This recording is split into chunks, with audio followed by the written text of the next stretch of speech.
All right, so what are we doing, buddy? So this is going to be hopefully a flight to talk about the difference between this and the Aerfoam. Really like this plane. Just had a series of bad luck with it. You know, so the flap servo went bad, and that was the flight that was previous to this one. And you know, it was kind of scary. And then I replaced the flap servo, did one flight, and it went bad again. That's same right. servo. And you know, I know like with flaps, you know, people have the limits wrong, and you know, they're usually binding up, but this one's not. I know that for sure. It's like I have them set not at full travel. Yeah, I think we have enough planes to figure that much of it out. Yeah, I have no idea why. So And this is flap servo number 3, and we'll see. You know, like it seems to be okay, and we did a flight before and it seems okay, so we'll see what happens. Yep, hopefully it stays okay. Yeah. It's the same flap servos going bad. Yeah. Same exact weird. way with no Yeah. reason. Let's just hope it was bad servos. Well, we got the whole field to ourselves. It's got a bit of a crosswind, it seems like, but it's gentle and It's light. light, So yeah. it'll be okay. Yeah, that thing is huge, man. Freaking A. Alright. Let's check everything again. And this time I'll do a proper check. I go low race on this plane. There's my elevator, there's my rudder, there's my ailerons, there's my flaps, which are working. Both of them, yep. And my rudder's Steering. working and my steering's working. Alright. All right.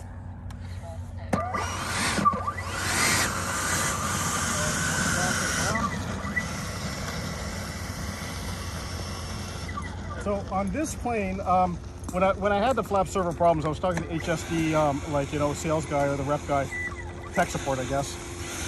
And he did say that these do have a problem where the landing gear punches through The wing. the wing. So I did a modification underneath, and it's essentially like a couple of carbon fiber sheets, and they're screwed into the ends of the landing gear, and also some wooden dowels that I put in there, so it has, like, you know, like you spread the load a little bit. So we'll see if that works. Prevent it from punching through. I mean, landings on this you're really good at, coming easy, smooth, so, yeah. but just in case that one bad landing happens, and Let me reset my timer.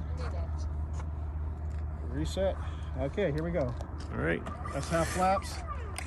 Ailerons look good. Elevator looks good. Rudder looks good. All right, let's do this. You going half flaps? Yep, always go half flaps. And taking off.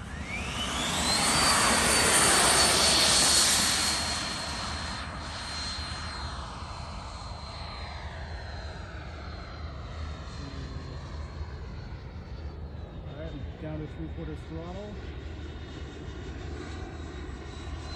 Gear and flaps up. I'll extend my downwind so the gear has a chance to go. How's it feel? Oh, good. Good.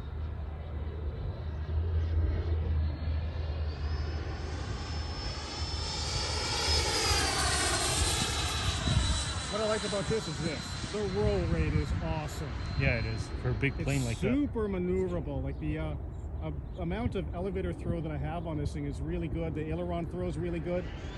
It's really snappy. It really moves.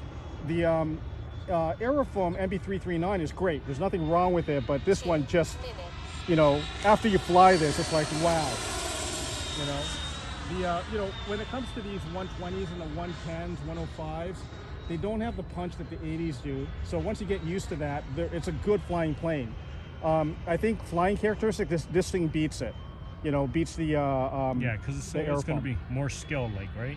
No, this is not more scale like. No? This is above scale. Oh wow. Like that roll rate's ridiculous. Like a real plane does not roll like that.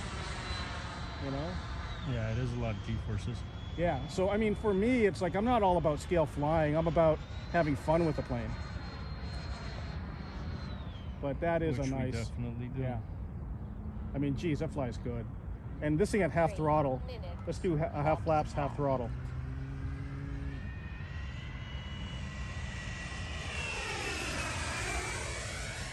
Yeah, that's nice. Very. Flaps are up. Get some power.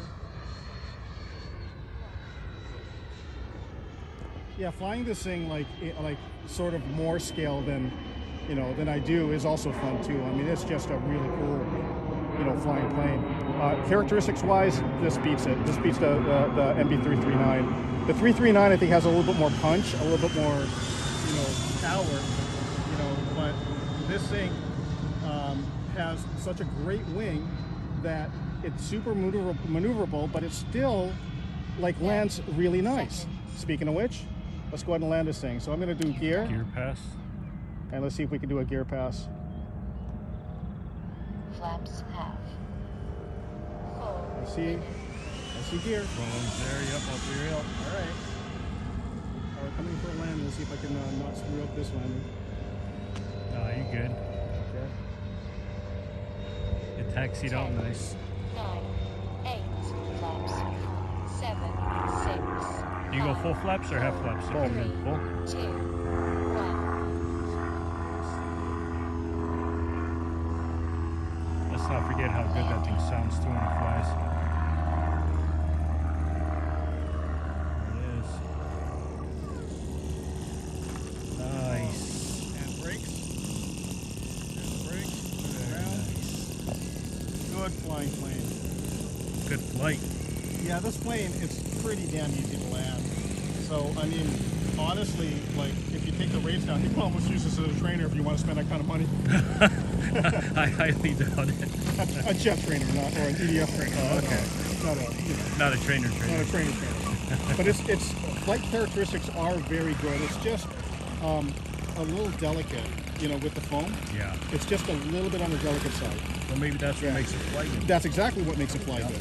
You know, the Aerfoam sacrifices that by having a little bit denser foam, makes it a little bit heavier, but that's a good plane too. And I'm not saying that the Aerfoam's bad. It's a very good flying plane, but the ease of flying this thing and the joy that you get flying this thing is really, really good. So I can sort of like forgive the fact that it is a little bit more delicate, you know. Yep. I am curious, like, in the long run, how long it's going to last in terms of abusing it in the air and abusing it in the car and everything else. That's what I'm really curious about. Yeah, So, longevity we'll of the actual plane, yep.